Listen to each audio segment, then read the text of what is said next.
Bedsheet போட்டு வாங்கின மனுக்களை எக்ஸல் ஷீட்டுகளாக மாத்தி மனுக்களை ஒர்க் ஷீட்டாக மாத்தி தீர்வு கண்டிருக்கிறோம். அது தெரியாம 4 வருஷமா குடும்பத்தோட ஸ்டாலின் இருந்தாரு சொல்றாரு. ஒரு படம் இருக்கு, படத்துடைய பேர் தெரியும் உங்களுக்கு, சுந்தரன் டிராவல்ஸ்.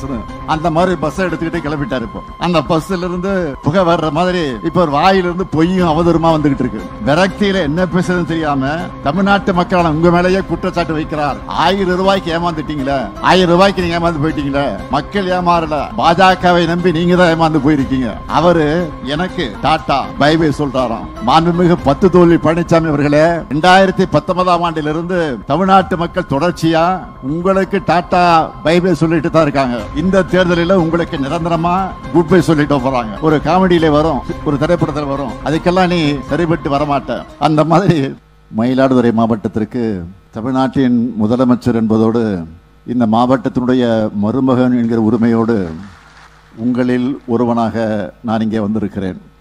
இன்று மட்டும் 48 கோடியே மதிப்பிலான புதிய திட்டப்பணிகளுக்கு அடிக்கல் நாட்டியும் திட்டப்பணிகளை திறந்து வச்சும் 54,461 பேருக்கு நலத்திட்ட உதவிகள் வழங்க இருக்கிறேன். இந்த திட்டத்தை அறிவித்த உடனே இதை பார்த்து பயந்து போய் எதிர்க்கட்சி தலைவர் பழனிசாமி அவர்கள் இந்த திட்டத்தை பற்றி அவதூறுகளை பரப்ப தொடங்கி இருக்கிறார்.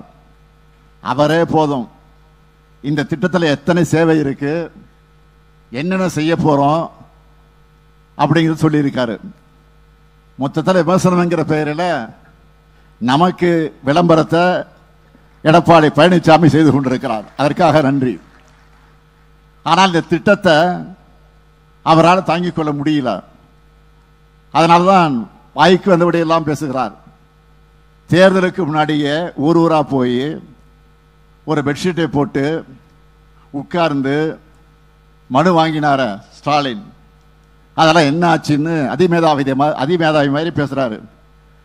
சொல்றேன், பெட்ஷீட் போட்டு வாங்கின மனுக்களை எக்ஸல் ஷீட்டுகளாக மாத்தி மனுக்களை ஒர்க் ஷீட்டாக மாத்தி தீர்வு கண்டிருக்கிறோம். அது தெரியாம 4 வருஷமா குடும்பத்தோட ஸ்டாலின் இருந்தாரு சொல்றாரு. என் குடும்பத்தை பொறுத்த வரைக்கும் தமிழ்நாட்டு மக்கள் தான், என்றும் அவங்களோட தான் இருப்பேன், இருக்கிறேன், இருந்தே தீருவேன். அதில் எந்த மாற்றம் கிடையாது. உங்களுடைய ஸ்டாலினை பொறுத்த வரைக்கும் உங்களுடன் ஸ்டாலின் திட்டத்திற்காக வீடு வீடாக போகிறோம். அவருடைய கட்சியை சார்ந்தவங்க குடும்பத்திலேயே விசாரிச்சு பார்க்கட்டும். கட்சி வேதம் பார்க்காம தமிழ்நாட்டு மக்களை தன் குடும்பமாக நினைக்கிற ஆட்சி தான் இந்த ஸ்டாலினுடைய ஆட்சி. மகளிர் உரிமை தொகை உள்ளிட்ட எல்லா திட்டங்களும் அதிமுக குடும்பங்களை சார்ந்த மகளிருக்கும் போய் சேருது. மறுக்க முடியுமா? அதிமுக ஆட்சி செஞ்ச 10 வருஷமா தமிழ்நாட்டின் நிர்வாகத்தை சீர்குலைச்சு சின்னாபின்னமாக்கி வச்சிருந்தாங்க. அதை சரி பண்ணி 1000 ரூபாய் வழங்குவோம்னு அறிவிச்சோம். திமுகவில் 1000 ரூபாய் தர முடியாது, அந்த ஆட்சி வந்தாலும் தர முடியாது என்று அப்பவும் சொல்லுகிறார். ஆட்சிக்கு வந்த பிறகு சொன்னார். ஆக ஒரு அவதூற பரப்பினார். நான் சொன்னேன், சொன்னதை செய்வோம், செய்வதைத்தான் சொல்வோம் என்று வாழக்கூடிய நம் நெஞ்சில் வாழக்கூடிய கலைஞருடைய மகன் நான். அதை உறுதியாக செய்வேன், சொன்னபடி கொடுத்தோம். மாதந்தோறும் மகளிர் உரிமை தொகை கரெக்டா அக்கௌண்ட்ல வந்து விழுந்துட்டு இருக்கு. இப்போ தேதி மாறாம நாள் தவறாம வந்துகிட்டு இருக்கு கரெக்டா. அது மட்டுமல்ல, பேருந்துல கட்டணமில்லாத விடியல் பயணம் மூலமா மாசம் 800 ரூபாய்க்கு மேல மகளிரால சேமிக்க முடியுதுன்னு சொல்றாங்க. இந்த 2 திட்டமும் பெண்களுடைய பொருளாதார சமூக விடுதலைக்கு அடிப்படையாக அமைஞ்சிருக்கு. திராவிட மாடல் அரசினுடைய 4 ஆண்டு ஆட்சியில இது போல பல திட்டங்களின் பயன்களை எல்லாம் என்னால் சொல்ல முடியும். பழனிசாமி தன்னுடைய 4 ஆண்டு ஆட்சியில என்ன செஞ்சாரு?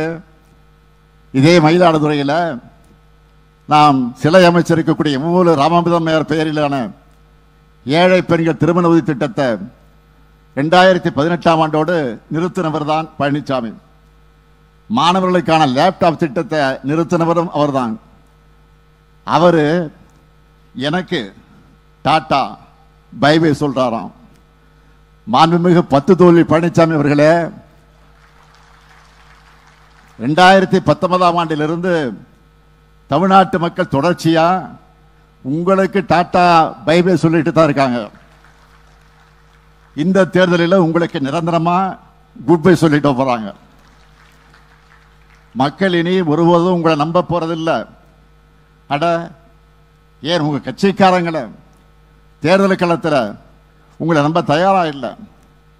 ஒரு காமெடியில வரும், ஒரு திரைப்படத்தில் வரும், அதுக்கெல்லாம் நீ சரிபட்டு வரமாட்ட.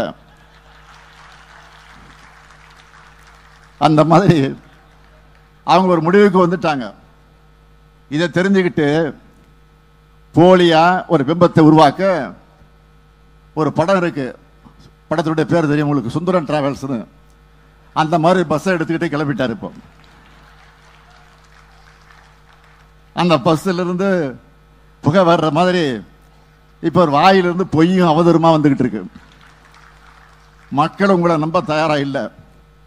விரக்தியில என்ன பேசுறதுன்னு தெரியாம தமிழ்நாட்டு மக்களால் உங்க மேலேயே குற்றச்சாட்டு வைக்கிறார், உங்களை கொச்சைப்படுத்துகிறார். என்னன்னா 1000 ரூபாய்க்கு ஏமாந்துட்டீங்களே, 1000 ரூபாய்க்கு நீங்க ஏமாந்து போயிட்டீங்களே அப்படின்னு ஒவ்வொரு பிரச்சார கூட்டத்தையும் தாய்மார்களை பார்த்து பேசுறாரு. மக்கள் ஏமாறல, பாஜகவை நம்பி நீங்க தான் ஏமாந்து போயிருக்கீங்க. உங்க சுயநலத்துக்காக, உங்க குடும்பத்தினரை ரைடில் இருந்து காப்பாற்றுறதுக்காக அதிமுகவையே டெல்லியில போய் அமித்ஷா கிட்ட அடமானம் வச்சுட்டு வந்திருக்கிறீங்க. 3 காரு 4 காருன்னு மாதிரி அமித்ஷா வீட்டு கதை தட்டின கதையை பற்றி தம்பி உதயநிதி தான் முதல்ல எடுத்து பேசினார். நீங்க என்ன சொல்றீங்க? அமித்ஷா வீட்டு கதை தட்டா என்ன தப்பு அப்படின்னு வெக்கமில்லாம கேட்கறீங்க. யாருக்காக தட்டினீங்க? உங்க குடும்பத்தை ரைடிலிருந்து காப்பாற்ற உங்க கட்சியை அடமானம் வைக்கத்தானே தட்டினீங்க. பாஜக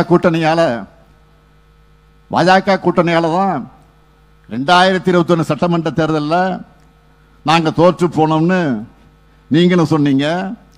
உங்க கட்சிக்காரங்களை வெளிப்படையா சொன்ன பிறகும் அதே கட்சியோடு கூட்டணி வச்சிருக்கிறீங்களா? அதுக்கு பேர் தான் குடும்ப பாசமா?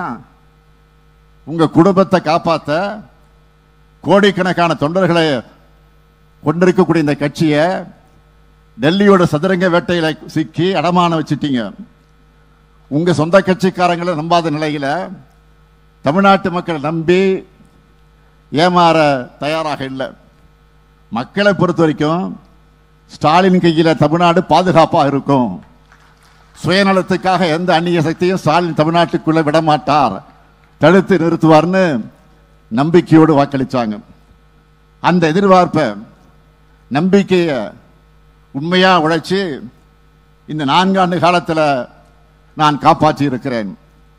வளர்ச்சியில் முதல் மாநிலம் தமிழ்நாடு தான். உங்க ஓனரான ஒன்றிய பாஜக அரசினுடைய அந்த கணக்கே சொல்ற அளவுக்கு தமிழ்நாட்டை நாங்கள் இன்னைக்கு உயர்த்தி காட்டியிருக்கிறோம். உறுதியோடு சொல்றேன், அடுத்து அமைய போறதும் திராவிட மாடல் ஆட்சி தான். திராவிட மாடல் 2.0வும் இணையற்ற ஆட்சியா, இந்தியாவிலே தலை சிறந்த ஆட்சியாகத்தான் இருக்கும் இப்பொழுதே உறுதியளிக்கிறேன். மயிலாடுதுறை மாவட்ட மக்கள் மூலமா தமிழ்நாட்டு மக்கள் அனைவருக்கும் என்னுடைய வேண்டுகோளாக, உங்களை காக்கக்கூடிய நம்முடைய அரசை நீங்கள் காக்க வேண்டும் என்று கேட்டு, இந்த இனிய சிறப்பான மாநாடு போல் நடைபெறக்கூடிய இந்த நிகழ்ச்சியில உங்கள் அனைவரையும் சந்திப்பதில் மீண்டும் உங்களில் ஒருவனாக இருந்து நன்றி கூறி விடைபெறுகிறேன். நன்றி, வணக்கம்.